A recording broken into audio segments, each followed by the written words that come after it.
కాబట్టి ముఖ్యంగా చెప్పాలంటే గురు మోఢ్యం ఏంటంటే గురువు దగ్గరగా సూర్యుడు వెళ్తున్నాడు కాబట్టి మోఢ్యమి కారణంగా శుభముహూర్తాలు ఉండవు. మరి ఏ కార్యక్రమాలు చేసుకోకూడదు అని అంటే ముఖ్యంగా వివాహం మనకి రాదు, గృహారంభం మనకి రాదు, గృహప్రవేశం మనకి రాదు, మళ్ళీ చెవులు కుట్టుకోవడం, చౌలం అంటాం, ఉపనయనం కానీ, మళ్ళీ నూతనంగా బావులు త్రోవులు దవ్వటాలు కానీ, నూతనంగా కొంతమంది బావులు దవ్వుతుంటారు. ఇప్పుడంటే బావులు దవ్వట్లే, అంటే రిజర్వాయర్కే ఇప్పుడు మన శంకుస్థాపనలు మొదలు పెడుతుంటాం కదా గవర్నమెంట్ వాళ్ళు, అవి కూడా చేయకూడదు. బోర్లు వేయటం కానీ ఇవన్నీ కూడా పనికిరాదు. కాబట్టి మనం ఇప్పుడు ఏం చేయాలంటే మరి ఈ కార్యక్రమాలు ఇవన్నీ చేయకూడదు కదని మరి ఇప్పుడు ఏం చేయాలి అని అంటే ప్రత్యామ్నాయంగా ఏదైనా ఒక ప్రత్యామ్నాయం ఇంకా లేదమ్మా, ఎందుకంటే గురుడు శుభుడు కదా. ప్రత్యామ్నాయం అంటే ఇంకేముండదు, ఇంకా ఏ కార్యక్రమాలు చేయకూడదు.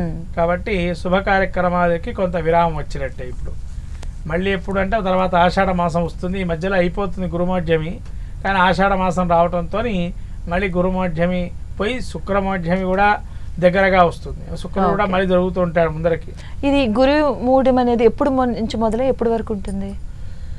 ఇది కనీసంగా ఒక 4 రోజుల పాటు ఉంటుంది. మన నెల రోజులు ఉంటుంది. ఆ తర్వాత మళ్ళీ ఆషాఢం వస్తుంది కాబట్టి మనకు ఇంకా ముహూర్తాలు ఉండవు కదా, ఆషాఢం కూడా ఉంది, అందుకని ముహూర్తాలు ఉండవు.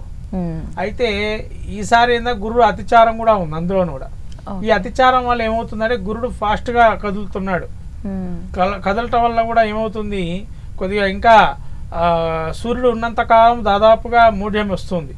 అంటే దాదాపు మీకు జూను ఈ 8వ తారీఖు మొదలుకొని ఆషాఢంలో కూడా మళ్ళీ శ్రావణంలో కూడా కొంతవరకు తగులుతుంది, మొదల వరకు పశ్చిమి విధియ వరకు తగులుతుంది.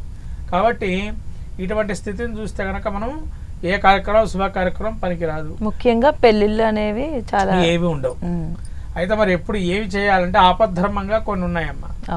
శిశువుకు సంబంధించినవి జాతకర్మ, నామకరణ, అన్నప్రాసన, చౌలం. అంటే ఇదివరకు చెవులు కుట్టించడం చిన్నప్పుడే కుట్టించేవాళ్ళు, ఇప్పుడు ఏంటంటే పిల్లలు కుట్టించడం లేదు. ఇదివరకు చిన్నప్పుడే కేశఖండనంతో పాటు చెవులు కుట్టించేవాళ్ళు. ఉంటుంది కదా, అందుకని కేశఖండనం ఇవన్నీ కూడా చేసుకోవచ్చు.